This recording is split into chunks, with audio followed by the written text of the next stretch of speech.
சரி ஜி நாகராஜ் நிறைவு கருத்து. வாக்கு திருட்டம் எப்படி சொல்றான்னா, ஏன் திமுக அலறாங்கன்னா, வாக்காளர் பட்டியலில் பெயர் இருக்கும், ஆட்கள் இருக்க மாட்டாங்க. ஆனா பெயர் இருந்தா போதும் ஓட்டு போடலாம். சோ பெயர் இருப்பவருக்கு தகுந்த மாதிரியான அடையாள அட்டையை உருவாக்கி அதன் மூலம் கள்ள ஓட்டு போட்டு திமுக வெற்றி பெற்றிருக்கிறது என்பதைத்தான் நான் விஞ்ஞான ரீதியான ஊழல் சொல்றேன். இல்ல குஜராத்ல குஜராத்ல எப்படி ஜெயிச்சீங்க? 28 லட்சம் வாக்காளர்கள். இல்ல சரவணன் ரன்னிங் கமெண்ட்ரி வேண்டாம். அவரோட கருத்து இல்ல சரவணன் நீங்க வெயிட் பண்ணுங்க. நீங்க பேசும்போது அமைதியா இருங்க. நான் சொல்றது கேட்டுக்க முழுசா. சொல்லுங்க. ஒரு உதாரணம் சொல்லிடுறேன். காலப்பட்டியில தொடர்ந்து திமுக ஜெயிக்கிற இடத்துல 300க்கு 400க்கு மேற்பட்ட நியூமரேஷன் ஃபார்ம் கொண்டு போய் கொடுத்தா வாங்குவதற்கு ஆள் இல்லை. Is the reality. விஞ்ஞான ஊழலுக்கு மிகச்சிறந்த உதாரணம் இது. விஞ்ஞான வாக்கு திருட்டுக்கு மிகச்சிறந்த உதாரணம் இது. திமுக இந்த மாதிரி ஓட்ட வைத்துதான் வெற்றி பெற்றது. அதனாலதான் அலறாங்க. திரு நாகராஜ், எனக்கு ஒரு கேள்வி இருக்கு. அண்மையில உச்ச நீதிமன்றத்தில் இந்த பீகார் எஸ்ஐஆர் விவகாரம் தொடர்பான வழக்கு விசாரணைக்கு வர்றப்ப இசி ஒரு சப்மிஷன் சொல்றாங்க. நாங்க 2023ல டூப்ளிகேட் ஓட்டர்ஸை ஐடென்டிஃபை பண்ற சாஃப்ட்வேரை ஆஃப் பண்ணி வச்சிட்டோம், அது எந்த பிரயோஜனமும் இல்லை அப்படின்னு சொல்றாங்க. ஏன் அந்த சாஃப்ட்வேரை இசிஐ ஆஃப் பண்ணுச்சு? யாருடைய கட்டளையின் அடிப்படையில், உத்தரவின் அடிப்படையில் அந்த முடிவை அவங்க எடுத்தாங்க? அப்படி இதை ஆன் பண்ணி வச்சிருந்தா டூப்ளிகேட் ஓட்டர்ஸ் அப்பவே கண்டுபிடிச்சிருக்கலாமே. சார், ஆதாரோட இணைக்கணும்னு சொன்னப்போ குரங்கு படத்தை எல்லாம் போட்டு ஆதார காமிச்சு எதிர்ப்பு தெரிவிச்சது யாரு?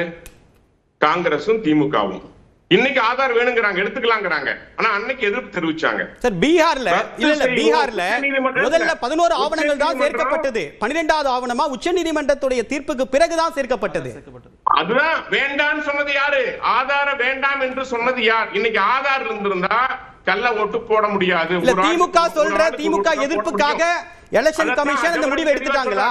அதத்தான் ஜவஹர் அலி தெளிவா சொல்றாரு. ஆதாரோடு இணைக்கப்பட்டிருந்தால் ஒரு நபர் ஒரு ஓட்டு தான் போட முடியும். ஏன் இணைக்கல? ஏன் இணைக்கல? இல்ல ஏன் இணைக்கல? இல்ல சார், ஏன் இணைக்கல? சரவணன் ரன்னிங் கமெண்ட்ரி ரன்னிங் கமெண்ட்ரில இது திமுக மேல குற்றச்சாட்டு சொல்றாருல, ஏன் இணைக்கல? எதிர்ப்பு தெரிவிச்சது யார்? எதிர்ப்பு தெரிவிச்சா இணைச்சிட்டீங்க. முடியாதுன்னு சொல்றது யார்? இப்போ மகன் ரேகா பில்லுக்கு எதிர்ப்பு தெரிவிச்சோம். சார் ஏன் கேட்கல? சரி சரவணன், இல்ல சிவபிரியன் இல்ல சரவணன், மத அரசியல் பண்ணாதீங்க, மத வெறுப்பு பண்ணாதீங்க. இல்ல நாகராஜ் சரவணன் கேட்க மாட்டீங்க. சரவணன் அதையும் கேட்கணும்ல. சரவணன் வெயிட் பண்ணுங்க. சரவணன் நேரம் கடந்து போறோம். இப்ப ஏன் ஆதார இணைக்கல? இப்ப ஆதார் கட்டாயமா இல்லையா? இப்ப ஏன் இணைக்க முடிவை எடுக்கல அப்படின்றாரு சரவணன். பட்டியலில் திருத்த பணியில் முறைகேடு இருந்தால் ரத்து செய்வோம் தெளிவா சொல்லிச்சு. இசி தன்னுடைய பணியை சரியாக செய்து கொண்டிருக்கிறது.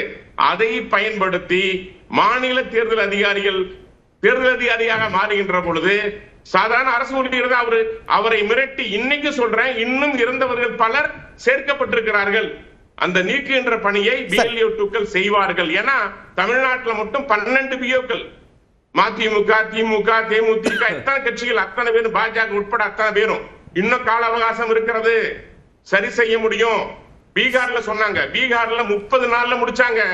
தேவப்பிரியன் 30 நாள்ல முடிக்கப்பட்டது எஸ்ஐஆர். மிகப்பெரிய 3 மடங்கு பெரிய மாநிலம் உத்தரப்பிரதேசம் 40 நாள்ல முடிக்கப்பட்டது.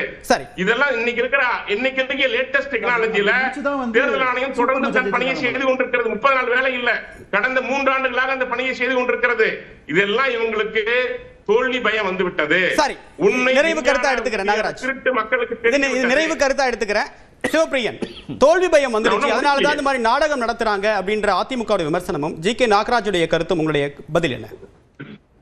இல்ல, முழுக்க அவங்க அரசியல் பண்றாங்க. அதுக்குள்ள போலி வாக்காளர்கள் அப்படின்னா அது 2021 இருந்து இன்னைக்கு வரைக்கும் ஏன் பேசுறேங்கிற ஒரு கேள்வி இருக்குல்ல.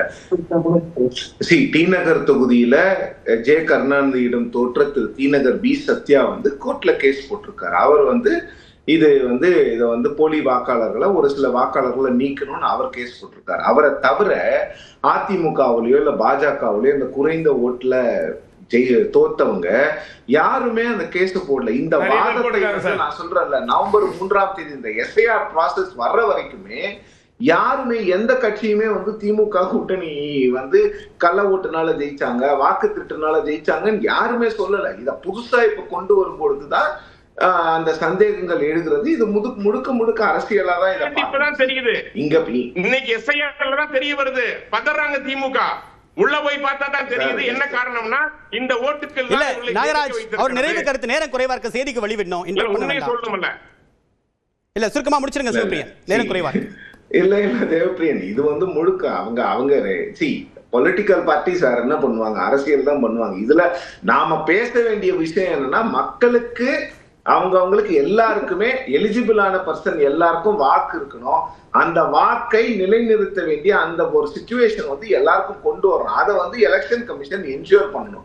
இப்ப எனக்கு ஐ மீன் இந்தியன் சிட்டிசன், எனக்கு அந்த வாக்கு போடுற உரிமை இருந்தா எப்பாடுபட்டாவது எனக்கு அந்த வாக்கை சேர்க்கணும். அவ்வளவுதான். ஒரு பத்திரிகையாளராக, ஒரு சாமானியனாக என்னோட கருத்து என்னன்னா, எல்லா குடிமக்களுக்கும் வாக்குரிமை இருக்க வேண்டும். அவர்கள் தங்களுடைய வாக்குரிமையை செலுத்த வேண்டும். அவ்வளவுதான். யாரு ஜெயிக்கிறாங்க தோக்குறாங்கன்றத மக்கள் தான் முடிவு பண்ணுவாங்க. நாம இங்க நிலைப்பாடு. ஒரே ஒரு கருத்து மட்டும், ஒரே ஒரு கருத்து சொல்லுங்க. நீட் தேர்வை எதிர்த்தாங்க மாணவர்கள், தற்கொலைன்னு சொல்லி. இல்ல புதிய விவாதத்துக்குள்ள போயிட வேண்டாம். இல்ல புதிய விவாதம் இல்ல தலைப்பை கடந்து நம்ம போறோம். இல்ல இது இன்னொரு நாள் பேசலாம் நாகராஜ். இல்ல நம்ம புதிய விவாதத்துக்குள்ள பேசி இதுக்கு டிஎம்கே பதில் சொல்லணும்னு சொல்லுவாங்க. இல்ல அனுமதிக்க முடியாது, நேரம் கடந்து போறோம். செய்திக்கு வழிவிடணும். இல்ல செய்திக்கு வழிவிடணும். சிவபிரியன் சுருக்கமா முடிச்சிருங்க சீக்கிரம். இல்ல எஸ்ஐஆர் தற்கொலை தமிழ்நாட்டுல மட்டும் இல்ல, வெஸ்ட் பெங்கால்ல நடந்திருக்கு, யூபில நடந்திருக்கு, நிறைய மாநிலங்கள்ல எஸ்ஐஆர் தற்கொலைகள் நடந்திருக்கு சார். தமிழ்நாட்டுல மட்டும் நடக்கல. தமிழ்நாட்டுல ரொம்ப கம்மியா நடந்திருக்கு அந்த தற்கொலைகள். சரி.